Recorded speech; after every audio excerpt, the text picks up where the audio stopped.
اب آخری یہ جو میں نے بات کی، آخری وجہ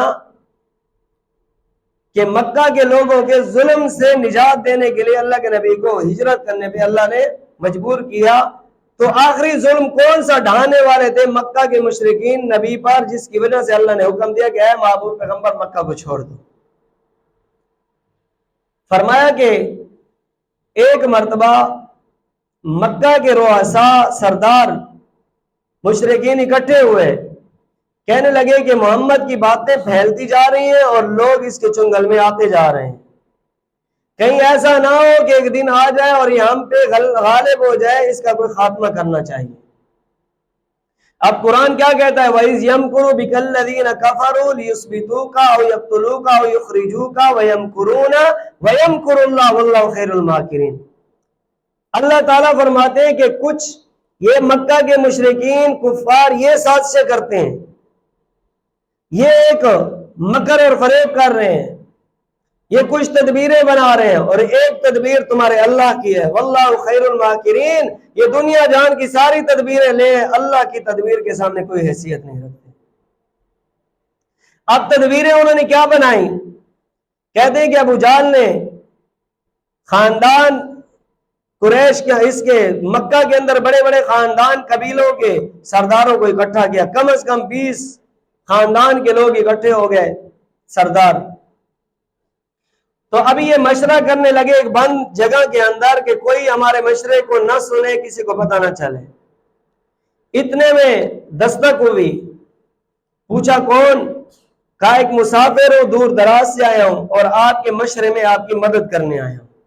یہ شیطان ملعون تھا کہ جو آیا، جس کو پتہ چلا کہ نبی کے خلاف ابو جہل ایک پروپاگنڈا کر رہے ہیں، ایک سازش کر رہے ہیں، تو شیطان ایک بزرگ انسان کی شکل میں پیش ہو گیا۔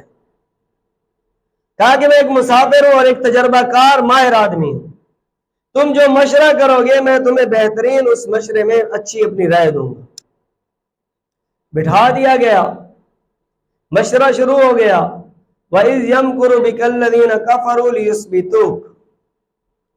کچھ لوگوں نے مشورہ دیا کہ ہاں محمد کے ساتھ کیا کیا جائے، کوئی کیا مشورہ دے رہا تھا، کوئی کیا، تو ایک شخص نے کہا کہ محمد کو باندھ کر بند کر دیا جائے، ایک کمرے کے اندر باندھ دیا جائے اور بند کر دیا جائے، یہ اپنی موت نعوذ باللہ من ذالک خود مر جائیں گے، بس جان چھوٹ جائے گی ان سے۔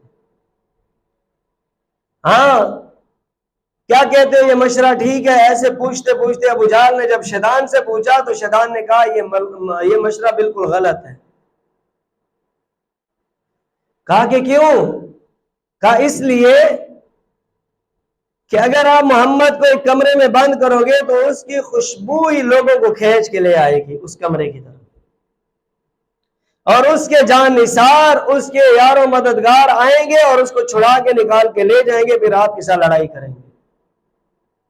تو یہ مشورہ کرامت نہیں ہے، کیونکہ رسول اللہ صلی اللہ علیہ وسلم کا جسم مبارک، جسم عطر ایسا معطر تھا خوشبوؤں سے۔ فرماتے ہیں کہ ایک عورت، اس نے ایک شیشی رکھی ہوئی تھی، اور جب بھی اللہ کے محبوب پیغمبر کے جسم مبارک پہ پسینہ آتا تو وہ اس پسینے کو جمع کر کے اس شیشے میں بند کر دیتی تھی۔ کہتے ہیں کہ ایک فنکشن میں، کسی پروگرام میں عورتیں اکٹھی ہوئی تو اس نے وہ پسینہ اللہ کے محبوب پیغمبر کا اپنے جسم مبارک پہ لگایا ہوا تھا، تو ہر عورت اس کی طرح مائل ہونے لگی کہ یہ خوشبو کہاں سے لائی ہو تم؟ تو وہ کہنے لگی عورت کہ یہ کوئی خوشبو نہیں ہے، میں نے نبی کا پسینہ جمع کیا ہے جس کو میں ہر خوشی کے موقع پہ لگاتی ہوں۔ تو شیطان نے کہا کہ اگر تم یہ مشورہ دیتے ہو تو اس مشورے میں بند کرو گے تو اس کی خوشبو اتنی مہکے گی کہ لوگ اس طرف آئیں گے اور اس کو چھڑا کے لے جائیں گے۔ ابو جہل نے کہا پھر کوئی اور مشورہ، تو پھر مشورہ ہوتے ہوتے پھر ایک مشورہ ایک بندے نے دیا، کہنے لگے کہ تم اس طرح کرو، محمد کو ایک اونٹ پر باندھ دو اور اس اونٹ کی لگامیں نکیلے نکال کے اس کو حجاز سے، مکہ سے نکال دو باہر، اب یہ باندھا ہوا ہوگا اونٹ یہاں سے نکل جائے گا، جہاں لے جائے یہ خود باندھے ہوئے اونٹ کے اوپر خود ہی مر جائیں گے، نکل جائیں گے، مکہ چھوڑ دیں گے۔ تو شیطان کی جب باری آئی کہ ہاں تو بتا یہ مشورہ کیسا ہے، تو شیطان کہنے لگا کہ یہ مشورہ پہلے مشورے سے بھی زیادہ بیکار ہے۔ کہا کہ وہ کیسے؟ کہا کہ اس مشورے کے اندر آپ یاد رکھیں کہ محمد کی زبان شیریں ہے، بہت میٹھی زبان ہے، جب بھی کسی سے بات کرتے ہیں تو اس بندے کو اپنا قائل کر لیتے ہیں، جب یہ وطن سے باہر نکل جائیں گے تو یہ ہزاروں لوگوں کو اپنا گرویدہ بنا لیں گے، اور ایک وقت آئے گا کہ ایک لشکر بنا کر یہ لشکر کشی کریں گے، آپ کے بچوں کو بھی یہ قتل کر دیں گے، پھر تم اس کا مقابلہ نہیں کر سکو گے۔ تو ابو جہل نے کہا بات تو ٹھیک ہے، باہر نکل گیا تو یہ تو ہمارے ہاتھ سے نکل جائے گا، یہ تو بہت بڑا لشکر بنا کے لائے گا۔ اور ایسے ہی ہوا، جب اللہ نے حکم دیا ہے محبوب پیغمبر مکہ کو چھوڑو، جب مدینہ گئے تو مدینہ سے بدر کا جب مقام سجا تو 313 صحابہ اکٹھے ہوئے اور ہزاروں کے لشکر کو نیست و نابود کر دیا، جن میں 70 بڑے بڑے کافر مار دیے گئے۔ اور پھر ایک وقت آیا کہ مکہ کو فتح کیا اللہ کے محبوب پیغمبر نے، کوئی اپنا آگے سر نہیں اٹھا سکتا۔ تو دوسرا مشورہ یہ بھی رائے گا ضائع ہو گیا۔ اب تیسرا مشورہ ابو جہل نے دیا کہ یوں کرتے ہیں کہ جتنے سردار بیٹھے ہیں ہر خاندان کے، اپنی تلواریں لو، سارے چلتے ہیں محمد کے غیر اور سارے اپنے وار کرتے ہیں۔ جب نعوذ باللہ من ذالک محمد قتل ہو جائیں گے، ہر ایک بندہ اس میں ملوث ہوگا، تو ایک قبیلہ ہے جو بنو ہاشم ہے جو محمد کے ساتھ کھڑا ہے، وہ کس کس سے بدلہ لے گا، کس کس کے ساتھ لڑے گا؟ لہذا نتیجہ یہ نکلے گا کہ 100 اونٹ دیت دے دیں گے محمد کے قصاص کے بدلے میں، اور بس محمد کا خاتمہ نعوذ باللہ ہو جائے گا اور کام بھی ہو جائے گا۔ ادھر انہوں نے یہ سازش کی، اور ابو جہل نے جب یہ بات کی تو شیطان ملعون نے بھی کہا ہاں یہ فیصلہ ٹھیک ہے۔ اسی بات پہ سب نے اتفاق کیا، ادھر حضرت جبرائیل نبی کے پاس آ گئے۔ وَإِذْ يَمْكُرُ بِكَ الَّذِينَ كَفَرُوا لِيُثْبِتُوكَ أَوْ يَقْتُلُوكَ أَوْ يُخْرِجُوكَ، اے محبوب پیغمبر کچھ لوگ آپ کو باندھنے کا، وطن سے نکالنے کا، قتل کرنے کا پروپاگنڈا کر رہے ہیں۔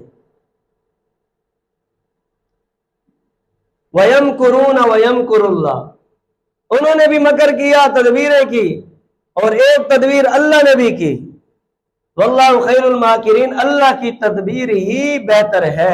اللہ نے کیا کیا؟ اے محبوب پیغمبر مکہ کو چھوڑو، مکہ کو کیا کر دو، اس سے پہلے کہ یہ آپ کو نکالے اب خود نکلو یہاں سے۔ اب اللہ کے محبوب پیغمبر نے حضرت ابوبکر صدیق کو تیار کیا۔ ایک لمبی داستان ہے، بات ٹائم نہیں ہے، میں اس لیے مختصر کر رہا ہوں اس کو۔ حضرت ابوبکر صدیق کے ساتھ اللہ کے محبوب پیغمبر نے مشورہ کیا۔ ادھر مشورہ کرنے والا ابو جہل شیطان ہے، اور ادھر مشورہ کرنے والے محمد رسول اللہ، ابوبکر، حضرت جبرائیل اور خود اللہ ہیں۔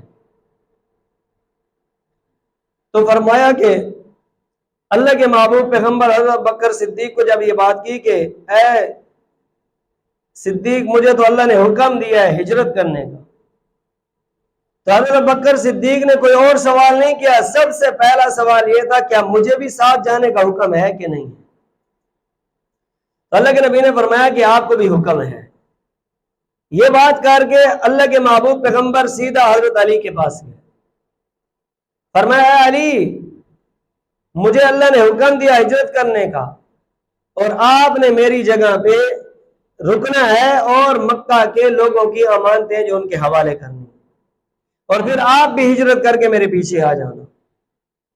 اور فرمایا کہ اے علی جب تک تم میری چادر اوڑھ کے میری جگہ پہ سوئے رہو گے تب تک تمہیں یہ کافر کوئی نقصان نہیں پہنچا سکتے۔ حضرت علی بھی خوش ہوئے، چادر اوڑھ کر نبی کریم صلی اللہ علیہ وسلم کی اسی بستر پر جہاں پہ اللہ کے نبی آرام کر رہے تھے وہیں پہ آرام کرنے لگے۔ جب رات کا خوب اندھیرا چھا تو اللہ کے محبوب پیغمبر نے حضرت ابوبکر صدیق کو فرمایا کہ چلیں اب نکلیں۔ اب یہاں چوتھی بات جو میں نے آپ کے سامنے کرنی تھی